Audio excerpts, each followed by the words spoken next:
Yeah, even if it was a bad trip, like niliamka after being sedated, I woke up and my heart was lighter. Yeah, like all that anger na all that negative. You let go of shit. Yeah, literally. Like hata kama ilitake kupiga sijui watu wangapi.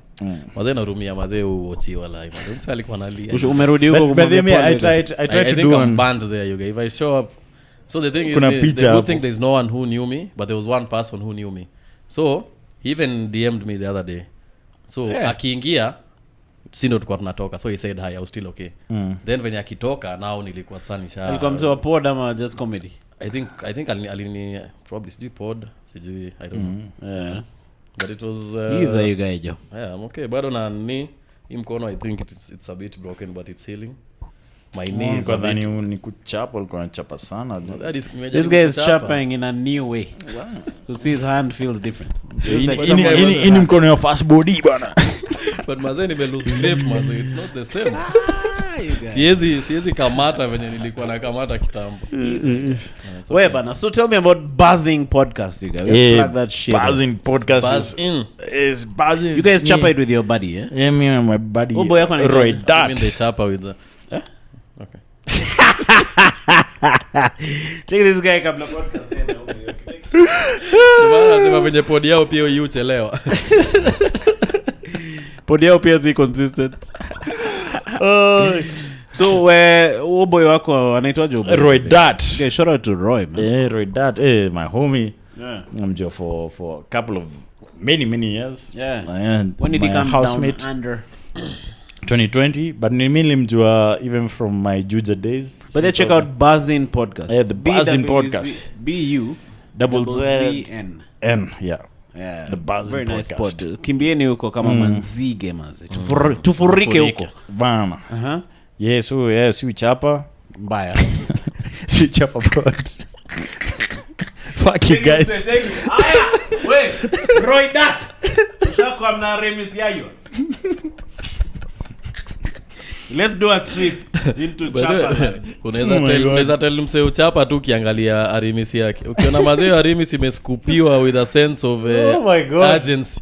Unajua huyo mse yenyewe hakuwa na time ya kupoteza. Ukiona because hakuna kujipaka mafuta hivi. Mimi sijawahi ona. Hivyo kwa hivi.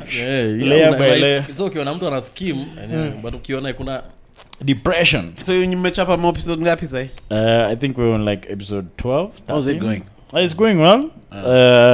Lakini sai unfortunately niko hapa. So you just have to find a way to do it. Yeah, but there should be an episode coming out this week or early next week. You guys do one per week? Or what's your model? It's one per week. Oh, okay. Yeah, that's the so nyongelea story gani maze? Story zote za kuchapa. Yeah. Za ball, Komonga. The life too. But it's just about, you get on the pod and you just buzz. Oh, that's why it's called Buzzn. Yeah. Oh, kumbe ilikuwa na thought behind it. What do you mean? Very intelligent name. Umse anaweza piga hesabu, so sijui mbona look down upon him. But umse podcast check okay. Unajua peke yako hapa ndo sisi. One quick question Imanu. 8 times 7. Yeah. Jackie. Coming next week on the next episode. 56. So for the answer, guys, tune in to the next episode of the pod. You guy, man, I made him buy sana maths. I really I had to work so hard to pass in maths. And that's passing to me was getting over 50%. Jackie me at 3 Jackie 8 times 7. Jackie. But kama sio that tumepitia 844 mnakumbuka that time I think ni primary ama in high school like tulianza kutumia calculator form 3. So like form 1 form 2 you had to like do like physically in the exam. I wonder how they came up with that decision. Maybe they do you think that makes you better at math, like just being able to do it without a calculator? There's a guy who was saying the human mind is storage. So solving problems is not a storage thing. So if you can use a calculator to do those things, chap. Yeah. So your mind is for processing. It's a processor. May look at it this way. My grandparents, they were shocked when I couldn't light a fire from scratch. But we have matches and my parents are shocked that I can't do much without a calculator. I mean, I'll be shocked with my kids. If they can't chapa without they their can't hands. chapa without their hands, man. You guys, have you seen that? What are we gonna do, man? You chapa with your stabs. Check it. Check it, daddy. What happened to your hands? Check it. It was 2024. There was a president called Ruto. We could still use our hands. I was throwing the canister. Check it. What's a canister? So you guys, yeah, you're right. Have you seen that new iPad thing which you just write and then it gives the answer? Have you seen it? Yeah, I've seen that. Like you just write, it just solves the calculations. Yeah, it thinks ahead. Yeah, man. my job, I'm happy because my boss is like, oh, you need to write a report, bro. Chat GPT. But what's up with you guys and this AI thing? You think it'll replace your skills? Yeah, it's for my job, not for a while. You don't think so? No, because you guys do calculations. What can't AI do right now for an? But this guy is an engineer. What can't engineer? What? I'm a Barbara. Civil engineer. Yeah. So that's not very replaceable by AI. Could be because even my job mainly is scheduling, like making a project down to the simplest components. So like, I work in airports. If you want to do this runway without disrupting how many planes are gonna land, how are you gonna build this to make it, functional, where you can still land planes, but you still fix the whole thing. So that's my job. What do you mean fix? Like you redo the runway. Or if you're repairing, you're redoing it. Yeah, right? you're redoing it. So it's still functioning, but you're still repairing it. You're still repairing it. Damn. Yeah, so it's just a matter of scheduling of, we'll do this at this time, we'll do this at this time. Which comes to think, yes, there's AI, but there's a lot of on the ground discoveries as well. So it still needs a human brain to feed the AI. Yeah. The info it needs to give the correct answer, right? Yeah, because when you find the problems on the ground, like you can design as much as you want in your head, and you've done your investigation, but when you go on the ground, things change. Yeah. So that real time change and everything, I think that will still be kept. But over time, AI will, like me, I'm a graphic designer from those pre-Canva days. Mm-hmm. But now with Canva, everything most guys even make Uzatana by mistake. Utakusema pre-Canva. I am not safe, bana. I am not safe. Hizo saida unakunywa mazezi na zinafurahisha. Take him to pre-Canva. So you guys, with Canva now, an average Joe can just design their own thing. But I think you can always tell the difference. Homosexual. I think you can always tell the difference, Sama. What? Well, like between if someone designs with Canva and if someone actually takes time and starts from scratch. But you know me, I used to shanga. I'm like, hey, these guys are putting up comedy posters every week. Which guys? See you people. Like they look very detailed, and then I downloaded Canva. And then I saw that one. Canva is a graphic designer. That one template. That template. I was like, these motherfuckers. But I think that's like actually like a certain way to look at like life. It's like you don't have to work harder. Not to reinvent the wheel. Because I think kama umesomea 844 grow up na hiyo narrative you need to work hard, you need to strive, you need to sijui nini. But now the guys who like for example like the laziest people, like they know all the shortcuts, so they'll still achieve the goal, but they'll find a shorter way to do it. You see, like right now if you decide to be pure about whatever you're doing, let's say the same unasema you're designing nini, if you decide to be pure about it, you're like, hey, you're not gonna use AI nini, you're gonna be replaced by someone who's willing to use AI because it makes work simpler. But the thing is, as time goes, handmade things are more expensive than bespoke. What does bespoke mean? See, most of these luxury cars are handmade, right? No, man. The Bentleys of this world and all those things. Rolls Royce has that one strip. It's done by hand. So I think even with AI, these things which are made by human beings are gonna become more expensive. Yeah. some of them, but some will just be eliminated. But I also think, like, when I was saying that we are in a tech in a bubble, it's like we are in an AI bubble, because right now, like, some of these claims that these AI companies are making, they are not AI.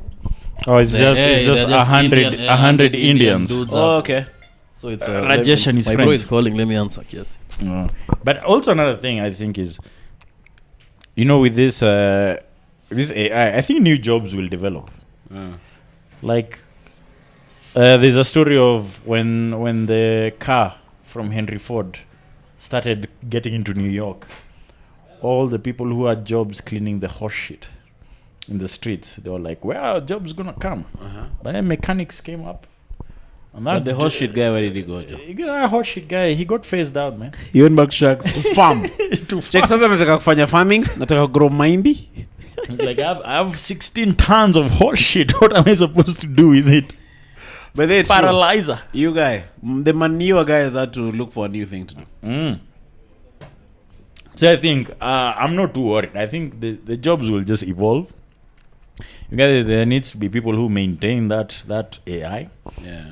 It needs to be the people who input the keys. I think the key will be, many jobs will be inputting the right thing in the AI for it to give the right answers. Have you guys ever heard about this?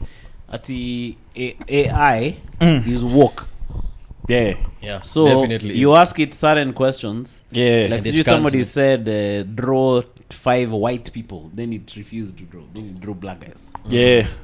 It has been created by wokists, so it's also woke, you guys. Yeah, because the AI is only as good as the input it gets. Like, there were a lot of people worked to put like inputs in ChatGPT, like Kenyan people. I think they were working remotely. Oh, they were not Ugandan guys. To build the model. Number 7, he can't allow ICT hubs. 5. 1 in Roydat. Check it, I'm dying, but there are 4 ICT hubs in Isinya.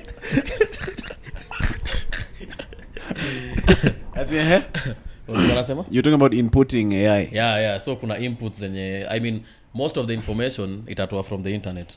But now, like, the model is designed because it's like you're talking to someone. Like, AI is like ChatGPT it has a, so it's not a personality, but it has it has guidelines, like who decide what is right. It has parameters, right? Parameters, exactly. So when I think the people who are creating it, kama kuna mtu alikuwa anasema aliuliza ChatGPT if the world is about to end and the only way to save it is by misgendering someone. What would you rather have? What would you rather have? Nuclear warfare or misgendering Caitlyn Jenner? Damnation. The end of all life. Sasa hiyo ilikuwa jibu ya ChatGPT. Iko like, I'd rather nuclear warfare than misgendering. Yeah, that's how woke it is. That's crazy, guy. And this one thing, so we Elon die, Musk you guy. Yes, we'll die. Man. Damn. You guys. At Elon Musk? Elon Musk is someone. Shout out to Miss Caitlyn Jenner. You guys, shout out to re-upping me. Yeah. There was somebody who was asking about AI. Me, I'm never worried about AI replacing comedy. I tell you why I love the skill of being a comic. So long as your brain is functioning, that's what I'm telling this guy, your brain would rather function. You can perform for life. Yeah. For sure. Have you seen Kill Tony? You guys follow Kill Tony? Yeah. Clips up and apart. Yeah, you guys, most of his regulars are retarded. Who's... Oh, for real? Yeah, man. Retarded physical people. Disabilities. Damn. Autism. They do a regular sport nowadays at the Comedy Mothership, huh? Yeah. Joe Rogan. Yeah, Joe Rogan. Yeah, man. My homie was on it last time. Yeah. It's What's that thing like? I've never watched it like a full episode. Is it it's like improv podcast? I think it's like people. It's like a panel of comedians. They sit down and then newer comedians come and perform. You go up and they critique. They critique your set. Yeah. You go to 1 minute. Oh, 1 minute. Yeah. And then they start engineering you. Like me, I was watching this clip where there's this plus-sized woman who was wearing a fishnet. And then Kilton is like, I can see that fishnet caught a shark, a well. So Tony is actually a guy. Yeah, Tony is a person. Tony? Hinchcliffe. Okay. Yeah, he's a skinny, supposedly homosexual guy in the middle. He's a homosexual like Monga's chicks. Yeah. Chick him with chick. No, but I'm a homo. He's an undercover straight. There's another chick I used to vibe, you guys. She was telling me she was hanging out with another guy. So I'm like, so she's like, Kati, but it's okay because he's gay. Chicky, but he's gay. Chicky, me. You guys, chicks, but they really don't know the long game. You're being Chicky, not gay. Guy. Chicky. Chicky, don't worry, I'm gay. Chicky, okay, I know you're gay. Okay, Chicky. It doesn't count. It doesn't count. This is I really don't enjoy this right now. I'm not enjoying this. My member is not even that's fully why I was erect. asking You guys are minus body count. I'm taking one off. Actually, I'm saving you from being a slut. Now you're becoming a better You're woman. a lesbian. Yeah, now you're a Chicks, But you guys why do think- chicks pretend they're so innocent that they can't see through? do you think like gay guys like they can smamisha for a woman? Okay, some probably. They want to go wajifanya. I think because when because those gay guys normally hang out they're not to the physically hottest attracted. They're not physically attracted to women, but when it comes to it, gun to your head, utasimamisha. I think like that should be not you. Wewe tunajua yenyewe you are a very Kenodia kafukusui. Me, I'm straight young yet. So yeah, are you asking? Yeah, I feel kunafaa kuwa na test. Yeah, I get it. It should be a test, you guys. Because the thing is There's 1,000 gay tests on the internet right now. If you wanna go check, they should be testing. Well, If a chick comes to tell you that guy is gay, you should have a test. Check it. Go and do this test on him, ndio tujue. This is supposedly gay guys really hanging out with people's mummies. like the thing yenye nanibamba ni like the way people term certain activities as gay. Like something can like that, like you do something like that's gay. You know, like shaking someone's thighs. okay, I feel unsafe here, man. I feel unsafe. No, me I'm saying like have you ever tripped when you're walking? Yeah. And then in order to save yourself from falling, you run. Me, I think that gay. That's very. What do you think is gay? See that running to save yourself from falling. You think a true man should Just embrace the ground? fall. You know Check it, unakimbia nini na wanaume wanaanguka? Break your face, man. Break your face. What do you guys think of? Be a man. Have you seen that guy? That guy makes me happy. Check you guys. When you apologize, when you make a woman angry, sleep on the couch. Be a man. What do you Don't guys think apologize. of Ruto in that space? He was being a man. No? Hey, this guy. Your space lakini Hey, but tell us about your uncle.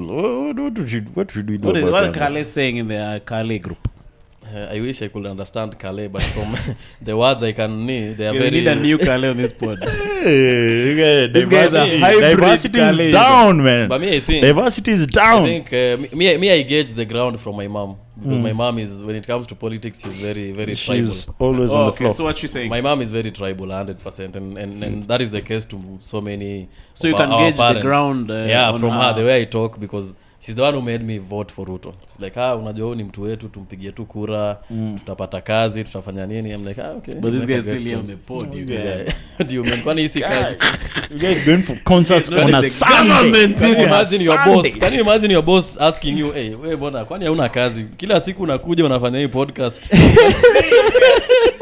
You are my way out of podcasting. Gerena would have been with Chipukizi and this guy being sent. Cheki sasa nataka Emmanuel uanzishe hiyo space. But for real, so what's your mother saying? So venye nilikuwa naongea naye during hiyo time yenye maandamano venye wase waliingia parliament wakani ilikuwa inside at that time yenye sikuwa na simu. So nilikuwa natumia like simu ya my girlfriend, actually namba yake. That's why see hapo ndo venye Was she abducted? No, she was not abducted. No. Yeah.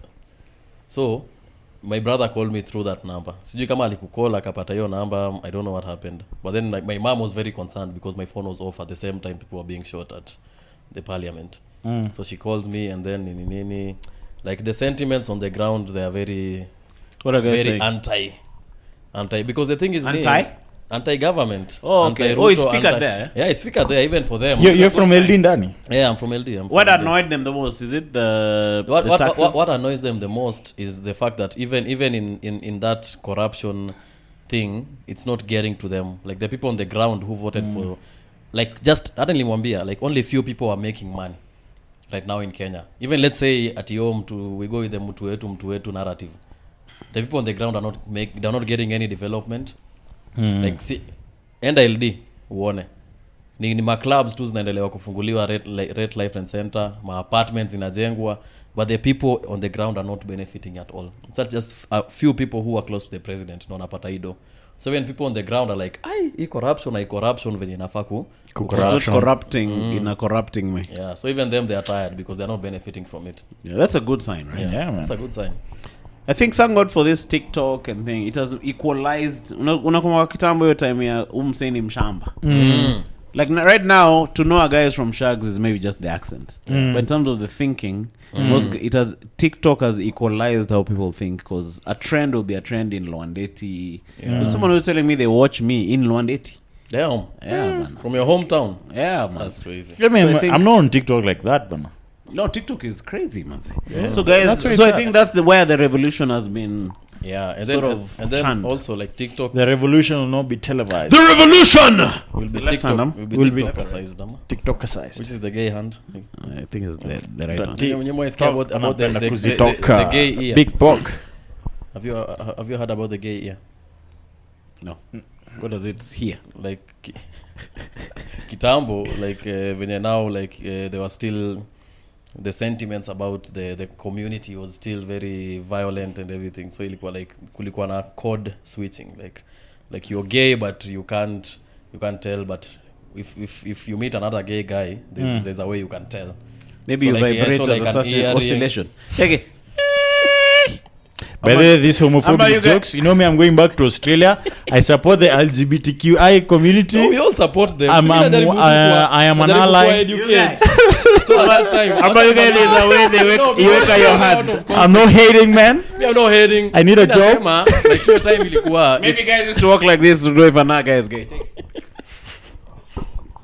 Check umsana kwanga mu interesting. So, by the way, I'm tired. I'm tired of this LGBT thing, man. Why? I like it. I like that. Exclusive. Kenyan comedian will no longer be going back to Australia after. No, I'm just tired of everybody saying, "Oh, I'm gay." Funny. Oh, I'm not. I like it when, you know, back in the day when you didn't know. It was closet, right? It's like, yeah, when you're closeted, it's like, oh, Mary. No, the thing is, Mary likes wearing dungarees a lot. It's very attractive. I think being gay has been there over the centuries. Yeah.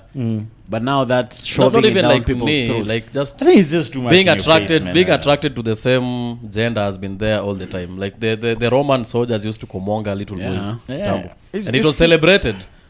Also Romans so Romans have been komonga little boys from back in the day. Yeah, kutoka kitambo. That's the thing, man. Oh, Catholic. You get under 13. I thought it was just during the Catholic era. Wait, me, I'm Catholic, so you get fight.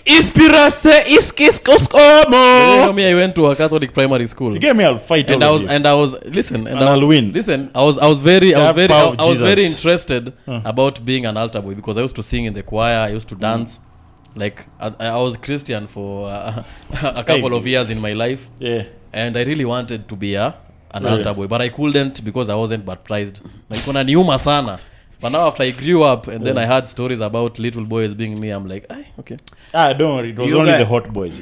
I'm telling you. Let me tell you. As guys, we used to kunyo that wine. And you guys, those pastors, cooler than Eucharist. Those priests, huh? And really? You used to be drunk back there, but they never used to take advantage of us.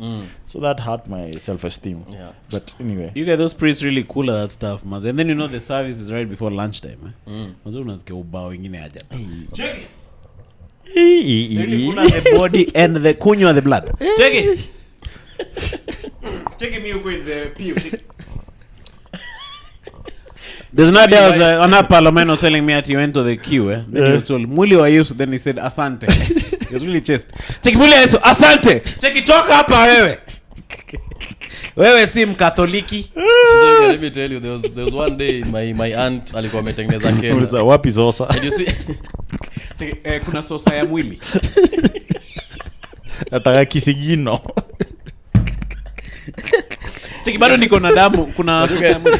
Do you guys think if Jesus was plus sized, would the sacrament be bigger? You get me, I'm not laughing at those jokes. well shaped. Because he was a very pretty lean guy. You guys, me, I'm not laughing at this freaking jokes. Check your Heavenly Father, I forgive Bashir. Ilikuwa bone. You guys are The crazy. man white. Check you guys yo mwili. Nikachapo mzima. Cheki mapriest wakikanda mwili ya Yesu. You guys, that's a bad. Tungekuwa si watatu unaingia from 3 different sides. Ndio mkule mwili moja.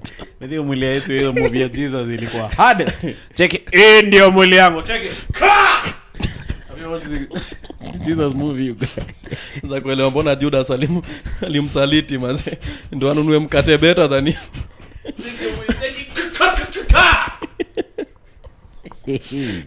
Mwajiuliza mbona watu kula sacrament lazima wajifiche you guys. It's hard kwa wa holiest. Take you can the Paul the Black akikule. By the way walikuwa nani? Let me tell you. Is that you, Paul? I became very curious. Humble you guys. Unaitema kama miwa. Ndio maana unapewa wine ndio sione venye ni ngumu kutafuna. That's funny. God damn. Where bana? So Australia Kenyan community, you guys. What's cutting the sides? Yeah, you guys united. Mad. They were in the streets. But that was my city, Adelaide. That was good. Yeah. In Adelaide, it's a small Kenyan community. So mnapatana karibu na town. Wakale wamejajo. Wakale ni wengi. Mbona? Jamaa network them. You can come close to me. Mbona? No, listen. Buda kwa nikikukaribia hivi I am not safe bwana. By the way, hadi niliona nani itwaje? DJ Moz. They shout out DJ Moz. My link up naye after nilifanya pod. Mlichapa pod pamoja. But haijae? Huh? Has it been broadcasted your pod? Kitambo msee. Shit. Like ni wale wasema nitumie link nitawatch. But they missed your link. Uli ilikuwa Buzzing was it on Buzzing or on Moz? On Moz. No, but you know him post once in 6 months. Sisi ulikuwa special. But the Moz alikuwa juzi akasema na kama he's coming next 2 months or nice. Wala Leona Moz alipiganga pod na nani na Bill Bright. Do you know Bill Bright? Bill Bright ni the son of the Wasingishu governor. Oh, for real? Yeah, alikuwa kababa either. I mean nilikuwa sacho, but we were friends since back then. But then you know this pod you guys is fully more sponsored. Sunshine sacho. So alifinywa makende bana. Shit. Na umse bado akupata bado hesabu. Bado umse akupata hesabu. Yani people lost balls. Na hizi hesabu. Where bana? So nasema it's a huge Adelaide, right? Yeah, Adelaide is like the big. biggest city in Australia, money. Easy. Hey, bado inapiga 4th, 5th. Sydney, Melbourne, Brisbane, Perth, so like 5th. Yeah. Oh, okay. 5th biggest city. But ni town dogo, size of as in town geographically the size of Nairobi town. Nairobi and its environs ama Nairobi town like CBD zinafanana. You can walk around the CBD in a day. How's racism the sides?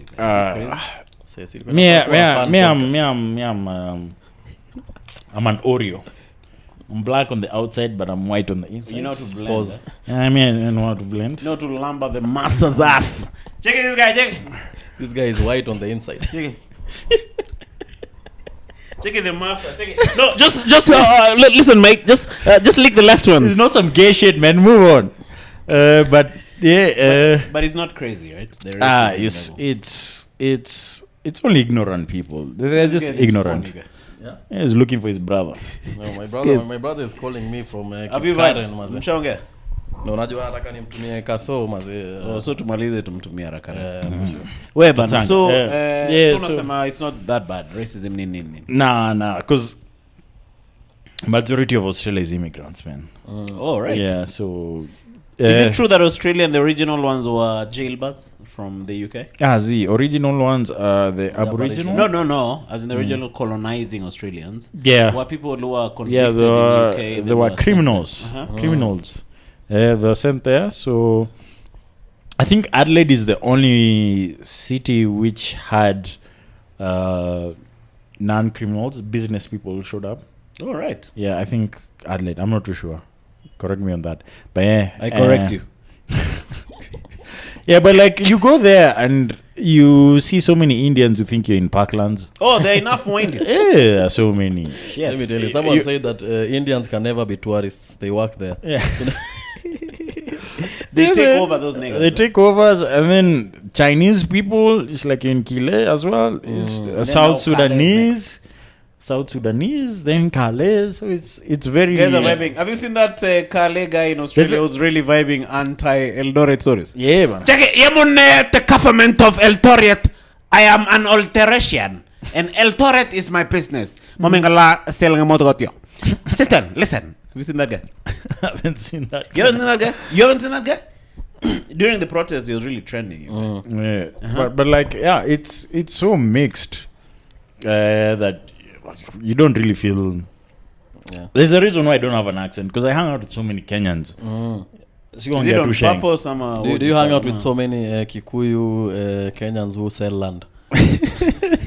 In the Outback. Outback Properties Ray.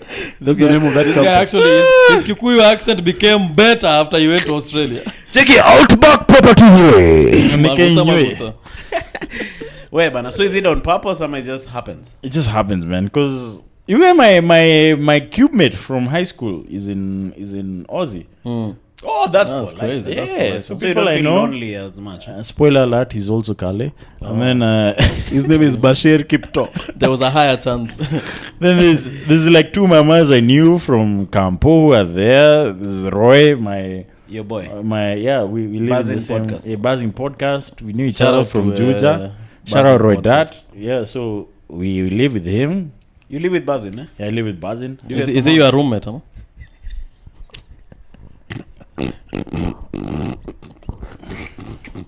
Cheki, unasikia kubuzz?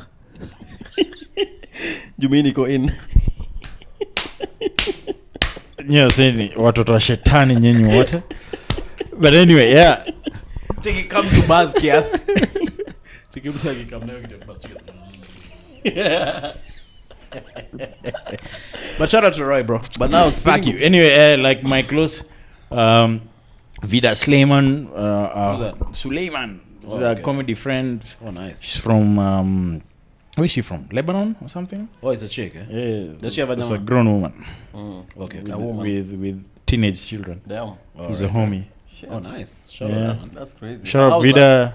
Because I mean, like, once you get to a place where you are limited, I mean, the reason you're hanging out with like other Kenyans is because you can't relate to like the Australian people. Yeah. So now that makes the pool of people you associate with very narrow, and that means it comes to a point where age is not even, it doesn't even matter. The first thing is, are you someone I can relate to? Yeah. So you get to hang out with like people of all ages because they are relatable. Yeah, just because like I relate to way all Australians because that age of their culture is like similar to ours, how they grew up. So like the people who are your age, they are more progressive than the older ones.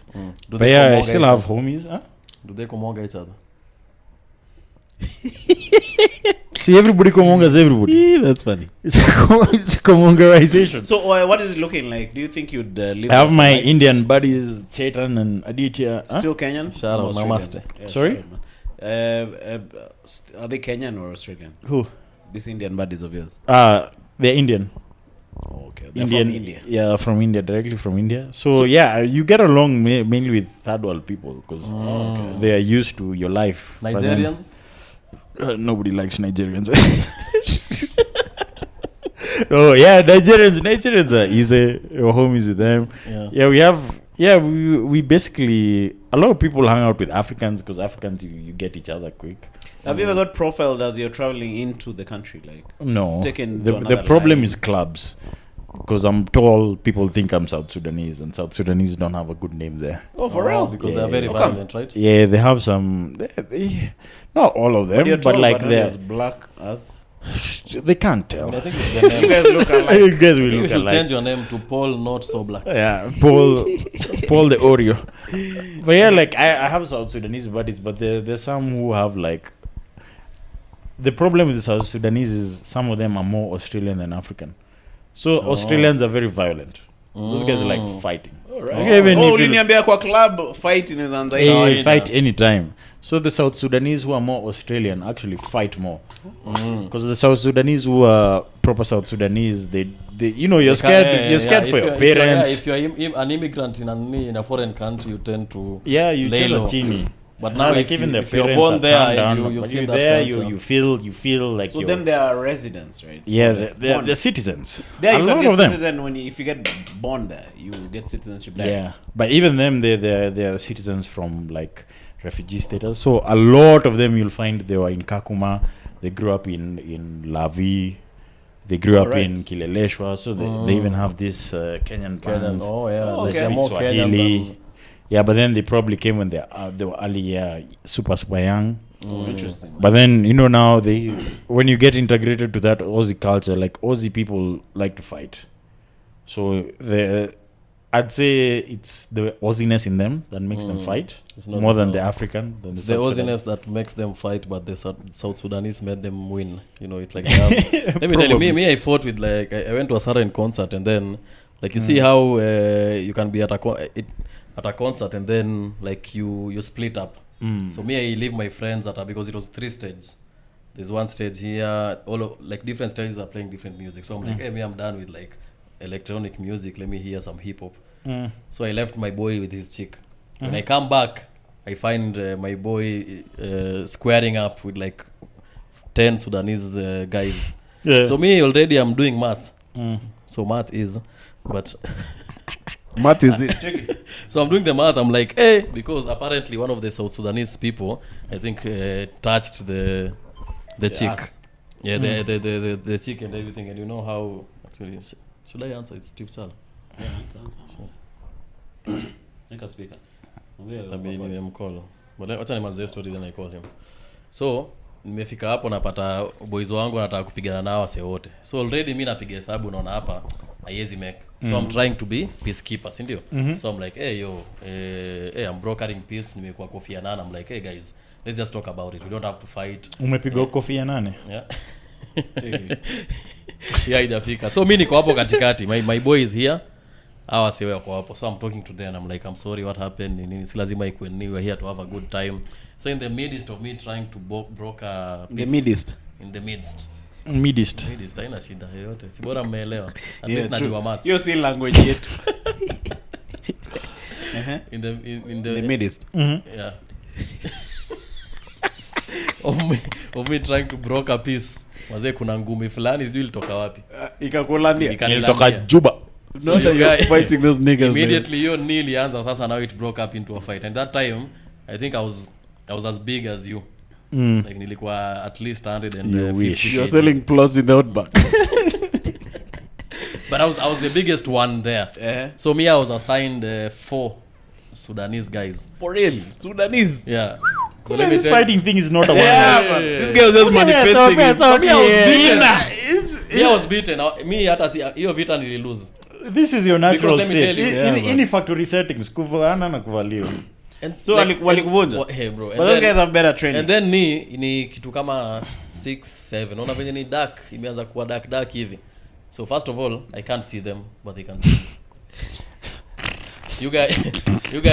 So these people. Yeah, I think that's racism. Yeah, that one is racism. I can't be racist. So like, and then these guys they are skinny, like, and they're very bony. So me, if they, I think that's another racism. No, if I beat them, that's two. No, you guys are not going back to Australia, you guys. Listen, if I punch them, you guys, like, this is a comedy podcast. I do not align with my hand is very spongy. Yeah. It's very spongy. So if I hit them, they don't feel anything. But for them, if they hit me, it's pure bones. Me, I'm feeling it. So I'm fighting with these 4 dudes. South You're Sudanese getting guys. lacerations. Me, so the moment walijaribu kunipiga sweep, nikaona sianguki. You guys nilikimbia maze. Use the last So me, I think fighting with the Sudanese people, it's not recommended. It's not recommended because I have a couple of friends, and when they get into that mood, bro, you can't stop them. You got me tribes have you tried to fight? I think he hasn't fought with the Japanese. Checks Japigana, Japanese, Chinese, PS Japigana now. Hey bro, have you ever come across this animal in the outback? Ama unaenda kunyora? Naenda kufungua sewage. Wenda. Lakini utajua kuitumia? Ni sawa, uliza hiyo swali. There's a big freaking bucket there. Mimi najua hiyo story ya Australia. Where is hizo nini? The place is a bit wet. You guy, there's another animal in the Australia which has it's a lizard. So it has that knee like an umbrella. Like an umbrella. So when it's upset, it ignores it simamas on two legs and chases at you. But even if you simama, it won't do anything. Yeah, it won't do jack. Yeah, I've seen that. I've seen someone stand. It climbed up to the shoulders and just nothing. I think that's the thing with nature is, and I was having this discussion with someone where I'm like, there's no true value. Tunasikia kinyora kutoka hapo. Msema zana. Wewe hiyo ni tab ama Take it. Okay, mzee amekunywa bia 4 manze hizo zote. You guys liver is overworking. Ama ni kidney. So, mimi niko naambia mzee there's no true value in depicting your true self, like your true image. That's why like people have masks. Like you when let's say for example you go for a job interview, you have to wear a suit. You have to talk in a certain way. You have to layer. There's no inherent value of keeping your true image. Self, yeah. So in nature, you'll find people like you'll find things. For example, a rose. It's a very beautiful thing, but to protect itself, it has thorns. You have like so many animals have that defense mechanism. Now, just to survive, you just have to look. Yeah. Either you look disgusting, or you look dangerous, but you're not actually dangerous. Even in dates. Like when you go for your first date with the chick you like, it's not you, man. First of all, unaoga kitu ufanyangi. Alafu uko na pesa kitu haunanga. Check, no, I'll pay. Check, uko sure unakuanga na pesa wewe? Me, I like seeing men around their girlfriends and wives. Those are the richest people you'll ever see, you guy. Let me tell you, even if you, let's say we go first out. First of all, Uoga. That's not you. That is not the real you. Yeah. That is a facade. Bro. But yeah, Mazi. So what about me? Yeah, I was asking you before this guy bounced. Have you ever seen that animal in the outback which has it's a lizard, and then it flares up its and then it runs towards you. It looks scary, but it's as harmless as a bitch. The one from Outback Enterprises, floating maguta. Check it, Outback Enterprises. They are animals, lizards, but harmless. Unaweza weka kama mbwa. But there was something wajaja hapo hivyo hiyo place Outback. Tell me about the Aborigines. I'm quite curious. Hey, that is somewhere I am not willing to step. No, in a nice we're not going to do it. I support the Aboriginal community. I support them. I love them. Yeah. But what are they like? Are they many? They are a very good number. And I respect all of them. Not even me. Yeah. But are they well taken care of by the government? They live a fulfilled life, and anyway, you have to tread lightly on that topic. Okay. And maybe we'll talk about bad eyes. I will talk about. But generally speaking, have they Joshua Warrior? Have they been integrated Shout out to Joshua Warrior. Urban culture in Australia, like in the cities? Yeah, they're in. It's just there's a lot of work to do still. I will talk this after the podcast. I do not want these views after 5 years, you can never speak about where you are going back. No, but shout out to those guys. You get wait till I get my citizenship, then I'll unload. Right. How about the boomerang thing? Is it a real thing? Yeah, boomerangs are real, man. That's how you've used it. But is it a skill? It is. Yeah. It is very. You have to be very skilled at throwing them. To me, I thought you just throw it and then it comes back. But have you commonged an Aborigine? It's like Emmanuel's ex. Let's talk about the boomerang for some. This guy is hell-bent on you not getting your Australian citizenship. You guys stopped at me. I think ataka ubaki ndo kukomonge. But have you watched Crocodile Dundee? Actually I've never. You should check it out. It's hilarious. It's polite. Kuna wangana Dukes of Hazzard. Is it Australian? No. It's very Kuna American. nini Captain James Cook ushawacha? Yeah, ule mwenye nini? Ule karao mwenye ana Wow. This guy does not read history. Captain Cook, James Cook was killed by... He's the one who discovered Australia. Si ule aliambiwa He was killed by one of those I am the Aboriginal captain guys. now. I don't remember that line. But Ask Captain Edward Phillips. Ama. But like Nikona, I have a question about like there's one show I used to watch back then yenye tulikuwa tunawatch DSTV. Neighbours. Like 100 most Neighbours was Australian. Polite. It was a New 100 Zealandish. most dangerous animals in the world, and like 99 of them are from Australia. So I saw this video of I think it's called a hunter's spider. Huntsman Spider. And I Is saw a there- video of it, like this woman is getting into the house. She's passing through a corridor, and then it's there, and then it jumps, and one of the hands, tentacles, not fucking legs, touches her here. Me, I was like, if I was that chicken, you'd beat it. Me, I mean, Check this guy. That's another race on his book. Check. Check it. Spider huntsman spider check. Check. Mi nimepiga kila mtu kwa hiki. Piga kila mtu.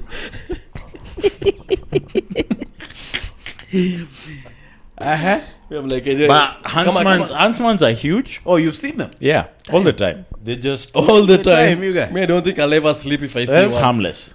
But let me show you. I've seen some tarantula like spiders in Kenya. They look like tarantulas, but they're not. What is the they're not craziest poisonous. insect you've seen?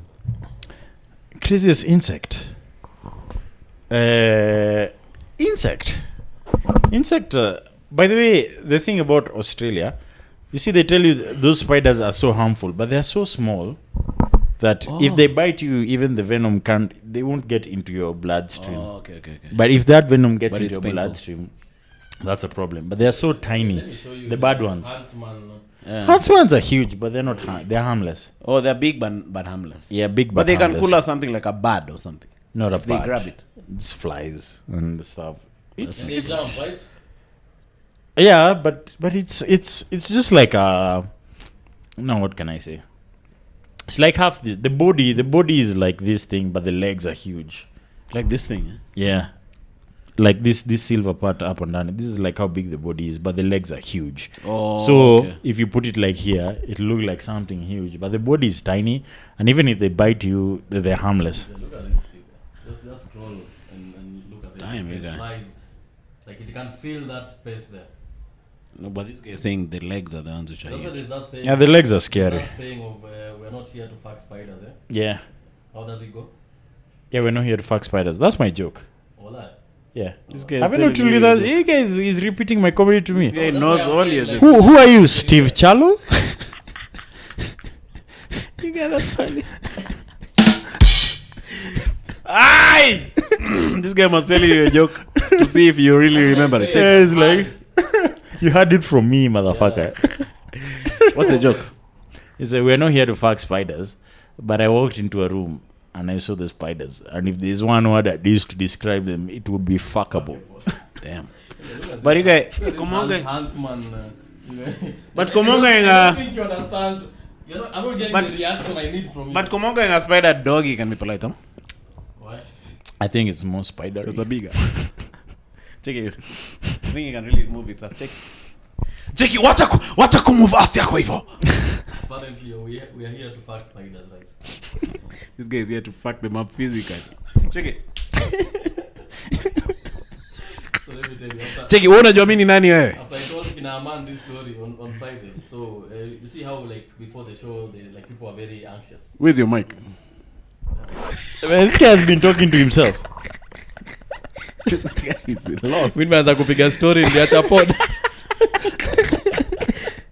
You get that son. So I'm telling Look at that whole fucking spider Yeah, thing man. is gone. Yeah, Just like that. No, you see mic yako itasikika. Ati So No wonder you're tunani, jobless, unajua before wasee waingie kwa stage wanaanga na hiyo ni wakirihas. So si wote tuko hapo nyuma. I'm the only one sitting down. I'm like, hey guys, please stop walking around, you're making me anxious. Kina bana wako like, hey pole acha tukae chini, hatutaki kupigwa boss. Acha This guy would have beaten the whole comedy Kenya community, man. You guys, should we have Ken Beda versus Bashir? Let me tell you, man, Ken Beda honestly ni venye tu ilikuwa yeye ndo nilikuwa narudi kulala kwa hoteli yake. Unajua kuna vile utapiga mtu alafu bado akuhost. Yeah, this guy actually peleka Ken Beda hivi. Yeah. You peleka him? Mbaya sana. Nilimuona mkono mmoja nilimuinua nayo sababu ni remember that part. You guys he didn't put that clip. He didn't put that clip. Alikata. Alieka he edited. Hiyo time alikuwa na post tu his side demolition. Maze. Yaani inashanga ile time nilikupiga ngumi iko wapi? But another question about immigration, and I think we had this discussion like right now it's very hard to get into Australia, sindio? Yeah. What is happening? Is it policy? Is it immigrants are doing too well in our country. Okay. Yeah, that's a problem. We're making it harder for Australians. So the Australians are getting angry about it because so the Aboriginals or like the white Australians? The whites. The blacks. Aboriginals. I'll talk that after the pod. Okay. But they But you know, by not talking, you are talking. Yeah, man. I didn't say anything. But yeah, so like this is my view on it. I'm not sure. Aboriginal. I'm not sure if the economists will agree with this. No, continue. Acha na boys. Umse hata kugachi. Take Kamonga no one she boomeranged me mbaya. And I came. I kept coming back. She throw that ass back. I kept coming back. Take sijui mbona amerudia ode kila saa. But ni Aboriginal. Where bana? But you're answering his question, sorry. Yeah, so they say we are taking a lot of their jobs.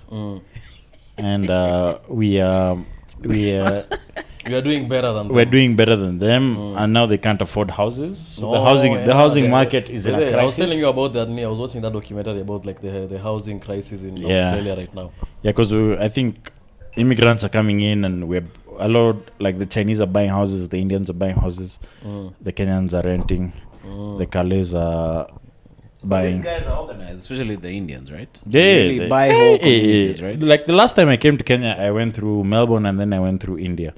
And I'm telling you, the whole plane, the whole plane was full of Indian families. Like, they're going back days. Yeah, they're taking their children to see their parents. I think in India, there's a thing where if you have a kid, the grandparents have to see them before they are 2 or something like that. So I was in a plane full of Indians with like toddlers. Indian-y. It was full of toddlers, man. And like they're just crying and everything. It was mad. Spice air. Yeah. Wait, what are your thoughts in immigration? Immigration is good. I think we should go there more and more, and we just take over and make it more Kenyan. Yeah, because like now even the Kenyans in Adelaide are talking about like starting a Kenyan suburb, a Kenyan community where it's like we have our own schools, our own churches, our own like communities. Yeah. Because like Indians have done that just by sheer numbers. They just come and take over like there's an in Eldoret called Gulab Lochab. Near Waindi. Yeah, Waindi, yeah. It's a very good school. Oh, interesting. Yeah, so then you control the schools and you control how just things are done. Yeah, because you know now, the whites don't believe in disciplining their children, and that pisses everybody off. Yeah, white children are out of control, man. Yeah. Well, not all of them. Some of them are in check, but like, you know, there's for the most part. Yeah, for the most part. But there's that. There's the African way. There's the entitlement too. So let me ask you, like, what is the one thing that happened to you in Australia where you're like, hey, I mean, niko inchi ingine? One thing. Okay. You Kamonga and Aboriginal. Sip cider. Sip cider, by the way.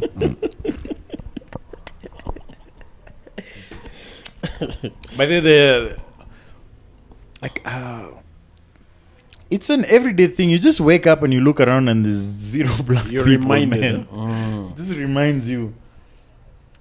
people snitching on the bus because you haven't paid your fare. People are snitching. People are snitching. Oh my fucking They're God. telling the bus driver, yo, there's a guy here, Atalipa. But why do white people, there's that there's the Karen aspect of it. Like even in the US, like if you're someone who calls the police for every small issue, you're called a Karen. Yeah. But why is it like more prevalent in like white people? Them, they trust their system. I think they're foolish enough to trust the system. They don't believe that corruption exists.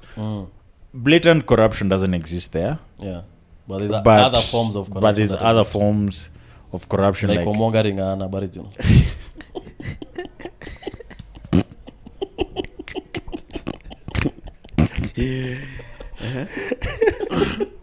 If you want to call that corruption, then sure. You're a corrupt official.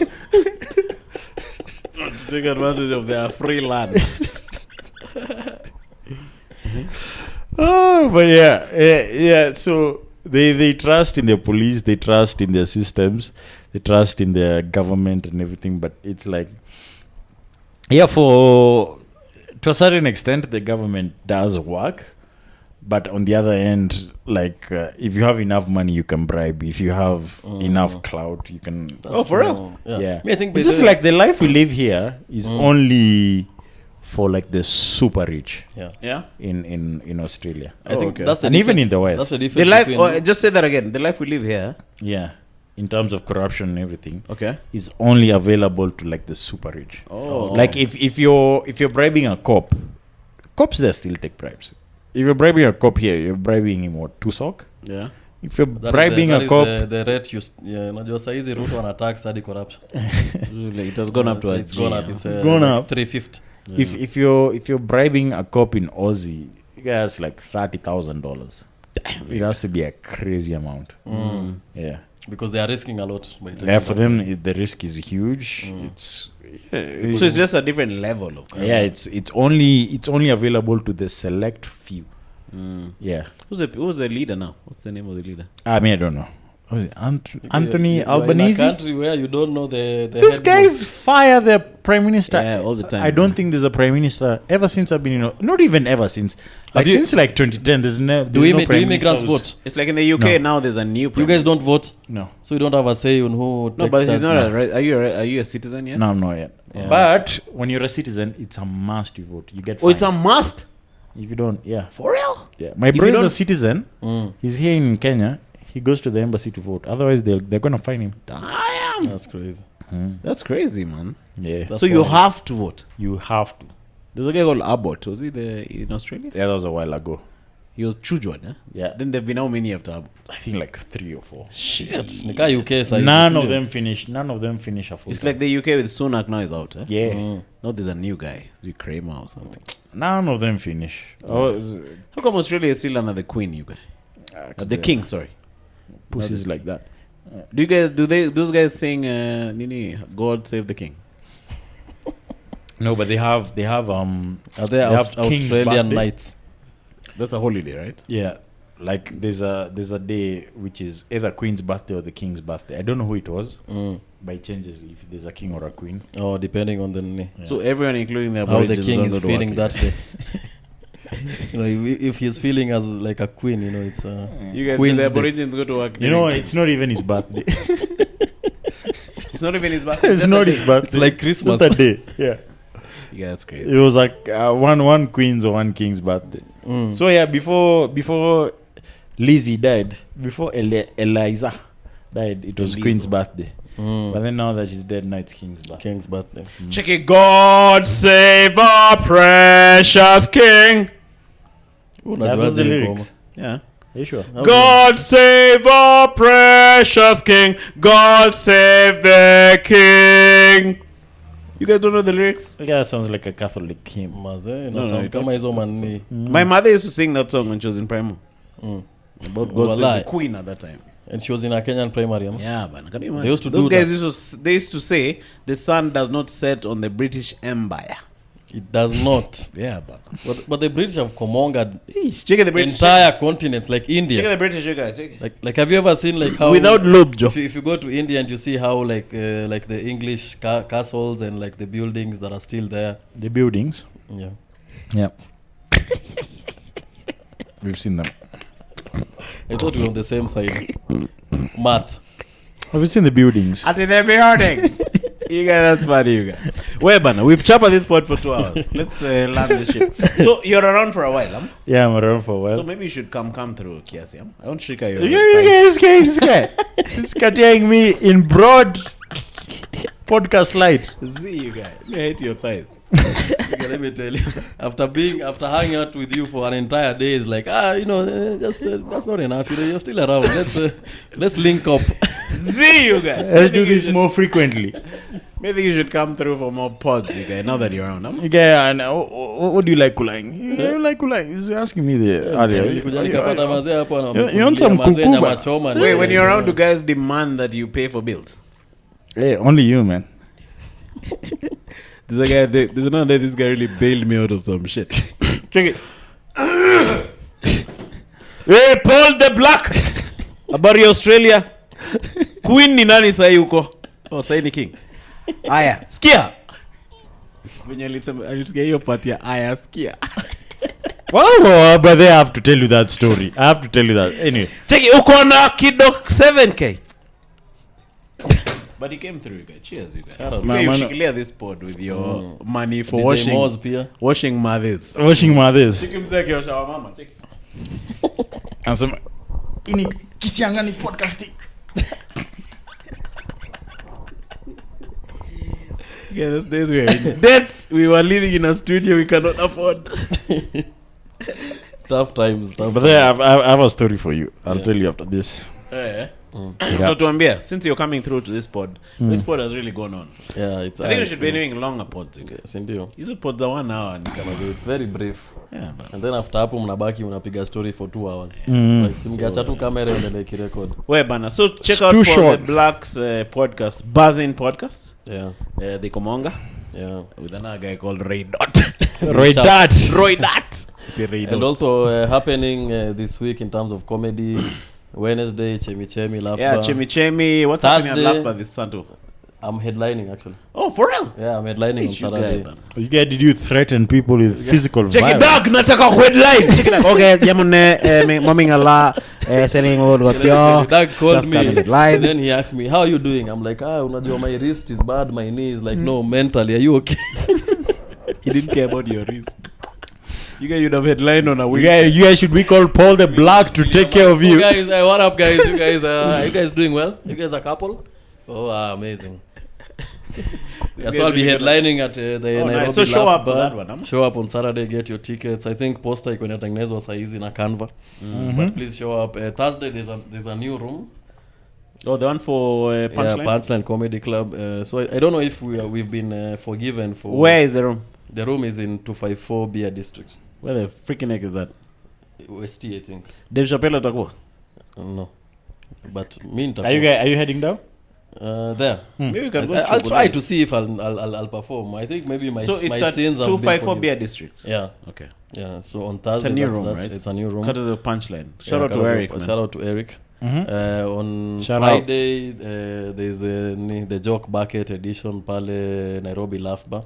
And Joke Machine. And then on 30th of July, there's the roast. The roast is on 30th. Yeah, and Donimona. The roast of who? Roast of Terrence Creative. Hey, that time? I will be. But you wanna chop one of the roasts? If possible, right? If possible. We'll talk about it. Yeah. So, Roast of Terrence Creative, 30th, hosted by yours truly. This nigga is going to be also be there performing. Paul the Black will be there attending because we need to give you changa for your money to go back to Australia. So, come through 30th. And to fight lawsuits. 30th of this month. Komongering and Aboriginal.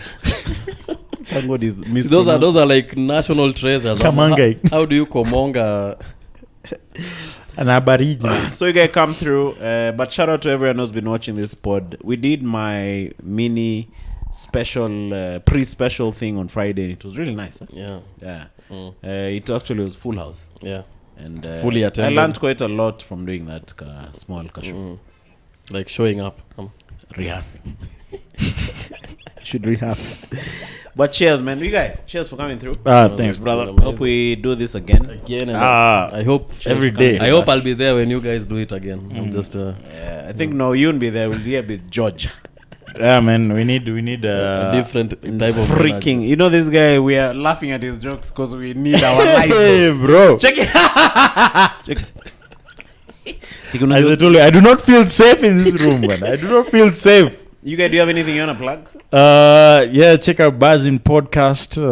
Check out all. Fuck it. I'm just. Oh, the handle is Paul the Black on Instagram. If you don't want to check her. Shut up. Paul_Gadebo. That's GATHIMBU on Twitter. And on Facebook, Paul the Black as well. We still keep it popping. My number is 07. If you need to be bailed out. Yeah, man. I got money. Got money. Okay, cheers for coming through. See you guys in the next one. Bye. Bye.